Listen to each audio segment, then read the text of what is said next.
दूसरा साउथर मैंने साउथ की भाषा, और तीसरा कोलाबी पारसी भाषा। ये तीन खंड है द्रविड़ियन भाषा के। उसमें से पहला जो नॉर्थ इंडियन भाषा है, उत्तर भाषा जिसको कहेंगे उत्तर भारतीय वाला, उसमें कुड़ुख भाषा भी आता है। इसमें द्रविड़ी आता है और कुड़ुख भाषा। और ये कुड़ुख भाषा को भी लोग कई लोग बोलता है कि ये द्रविड़ भाषा में आता है। द्रविड़ियन में तो आता है, द्रविड़ियन तो मेन है, उसका जड़ है। इसके भी जो इसका जो विभाग किए गए हैं उसमें से ये कुड़ुख भाषा जो आता है द्रविड़ भाषा में आता है।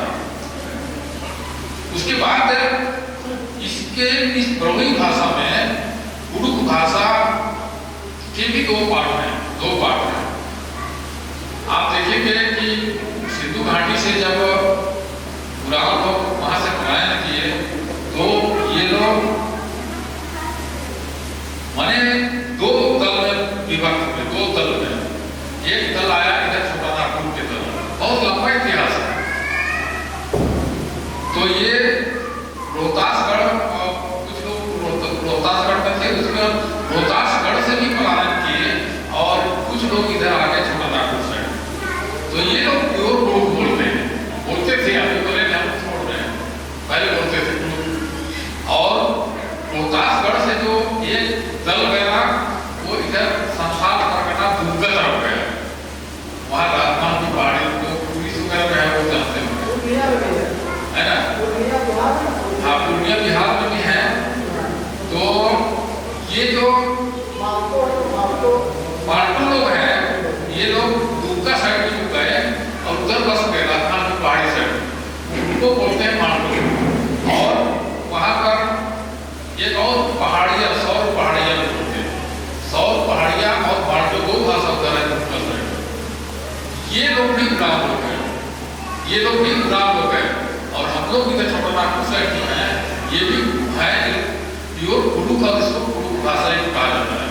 लेकिन उधर बोलते हैं दुर्गा साइड में इसको कुड़ुख नहीं कहते हैं, हालांकि लोग कुड़ुखा ही है, लेकिन उनकी भाषा को मालटो या सौर पहाड़िया कहा जाता है। और आप उनकी भाषा को भी सुनेंगे तो आपको लगेगा कि उनकी तरह ही है। बहुत सारा कुछ शब्द जो है ना अलग है। बाकी हमारे डॉक्टर निर्मल साहब तो बोला करते थे कि 90% मिलता है मालूम, तो बहुत कुछ मिलता जुलता है वहाँ। क्या कि हमारा जो मूल है ना मालटो, सौर पहाड़िया और उराव उनका एक ही था। इवन किसान लोग जो उड़ीसा में पाए जाते हैं, किसान लोग, और इधर छत्तीसगढ़ में भी कुछ एरिया में मिलते हैं किसान लोग, उड़ीसा में मिलते हैं, उत्तर प्रदेश में मिलते हैं। इनका भी मूल है गाँव ही बताया जाता है। अब ये लोग कैसे किसान कराने लगे, ये एक शोध का विषय है। अब यहाँ पर मैं बता रहा था साउथ का भाषा, साउथ का जो भाषा है उसमें बहुत सारे भाषा आते हैं। उसमें तेलुगु है ना, तेलुगु है, मुड़ी है ना, उसके बाद मुंडा है, तमिल है, कोडाकू है, मलयालम भाषा है, कोडावा है, सवारा, चेंचू, मारिया, मोरिया, प्रधान, नागरचल, खीरवा, कोंडा, मूर्खा दोरा, कुल, कोवी, बोया, माटा, टेको, ये सब साउथ भाषा है। साउथ में ये सारे भाषा आते हैं। और एक भाषा आता है तीसरा बता रहा था, तीसरा में कोलाबी पारसी कहते हैं, कोलाबी पारसी। तो ये कोलाबी पारसी में नायकी, कोलाबी, डुरुआ, कुलू, कारोगा, कुलू, कुदिया, बादाका और कन्नड़ भाषा जो कर्नाटक में बोलते हैं। तो ये सारी भाषा है। ये जितना भाषा मैं अभी बता रहा था ये द्रविड़ भाषा के अंतर्गत आता है, और उसमें हमारा कुड़ुख भाषा भी द्रविड़ में आता है। और बाकी जितने भाषा है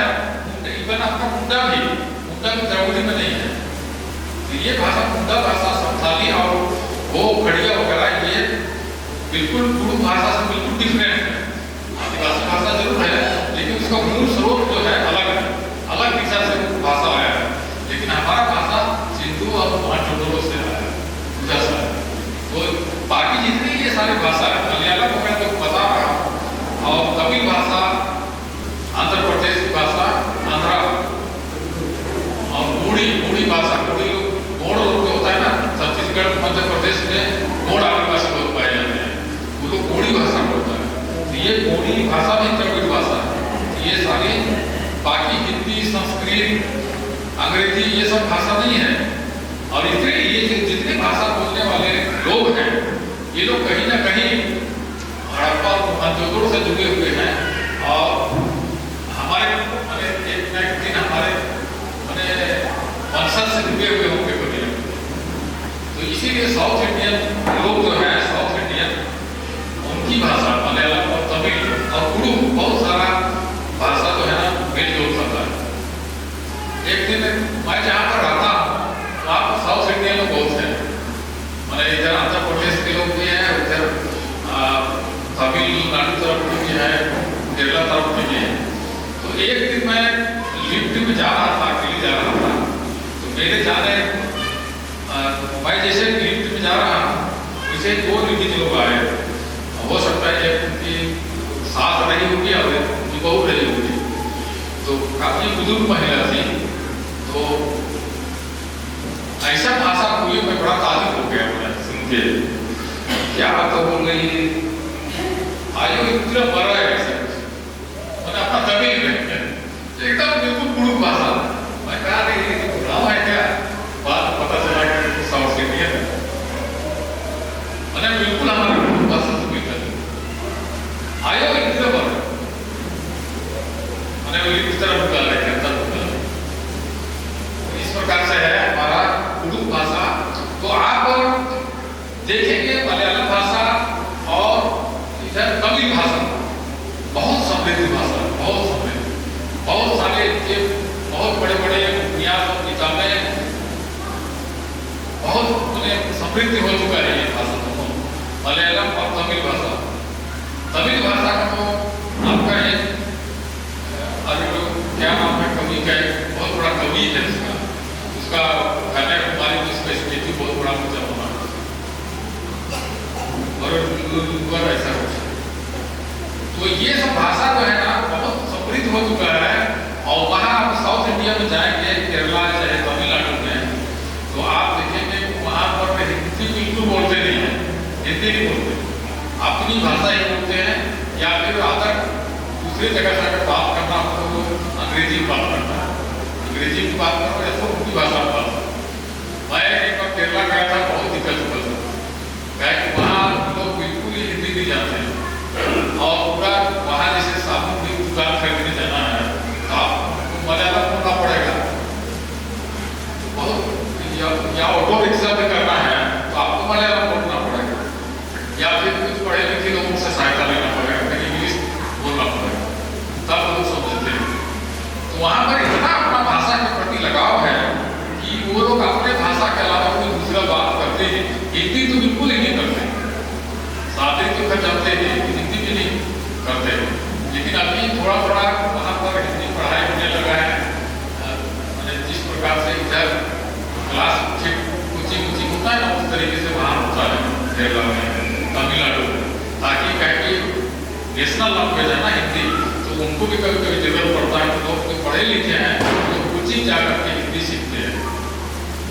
तो इसीलिए मैं ये कहना चाह रहा हूँ कि तमिलनाडु में और केरल में या इधर आंध्रा चले जाइए, आपका वेस्ट बंगाल चले जाइए, पश्चिम बंगाल कोलकाता वगैरह में, इधर आपका गुजरात जाइए, फिर जाएंगे तो गुजराती बोलते हैं, कर्नाटक जाएंगे कन्नड़ बोलते हैं।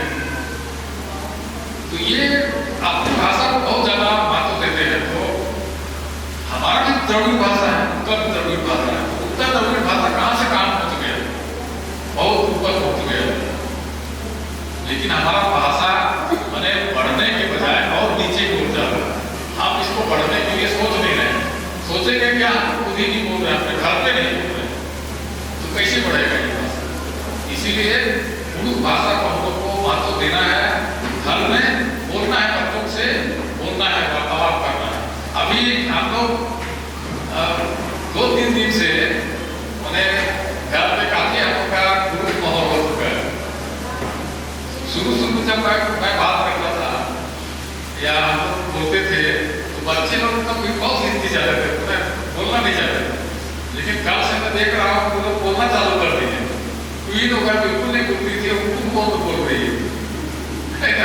तो ऐसा माहौल बदलेगा, ऐसा नहीं है। मैंने शुरू दिक्कत जरूर होगा हम लोग बोलने में। अरे मैंने आदि हो चुके हैं हम लोग हिंदी बोलने का, है ना। हिंदी अब कोई भी बात है ना, उनसे कहे कि हिंदी आदि हो गए तो दूसरा भाषा अपने बच्चों से जल्दी नहीं उलट पाए। लेकिन हम लोग कोशिश करेंगे, कहे कि हमारे बच्चे यहाँ से बच्चे हैं, अगर यही पढ़े लिखे बढ़े हैं तो जरूर उनको कम से कम समझते हैं और उनको ठीक है वो बोल नहीं पाते हैं। आप एकदम से उनको 100% फ्लुएंट नहीं बोल पाएंगे, तो आप लोग को धीरे धीरे उसको करना होगा।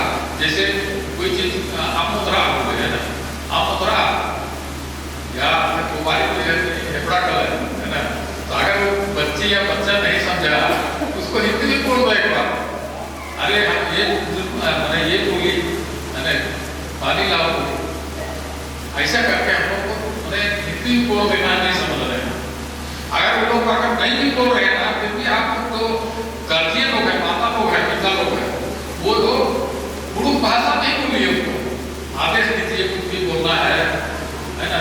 नहीं बोलते हैं, समझ पा रहे हैं तब हिंदी बोलिए, तो समझाने के ख्याल से। तो ऐसा है आप करेंगे, वो लोग उत्तर नहीं दे रहे हैं कोई बात नहीं, बच्चे लोग जानते नहीं तो कई बार उत्तर नहीं देंगे ना। लेकिन आप काम तो कर रहे हैं ना, आपका सुन तो रहे हैं ना, नहीं सुन रहे तो आप हिंदी में बता दीजिए सब। लेकिन बोलना हमारे बच्चे नहीं बोल रहे हैं इसलिए हम भी नहीं बोलेंगे। अरे बच्चे बोलते ही नहीं, हम क्यों बोले? ऐसा मत सोचिए। माँ बाप ही गुरु हैं, माँ बाप ही घर में टीचर है और उनका कर्तव्य है अपना मातृभाषा को सिखाना। तो बच्चे लोग को जब हम शुरू करेंगे और उनको लगेगा कि हाँ माँ बाप लगातार बोल रहे हैं, बड़े रुचि ले रहे हैं बात करने में, तो रुचि लेना